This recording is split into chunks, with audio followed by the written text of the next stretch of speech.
Hello everyone, in front of me is Redmi A1 and let me show you how to add photo to contact on this device. At first, you have to open your phone dialer, go to contacts and pick the one that you want to add this profile picture to. Now tap on edit icon and click on add photo.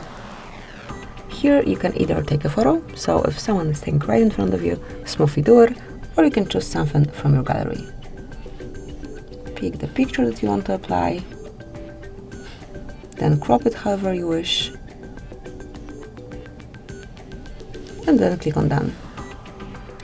Tap on save to apply the change, and that's it. From now on, this picture would be assigned to a picked contact, and anytime Timmy will be calling me, I would be able to see this profile picture at first, so no doubts who is calling.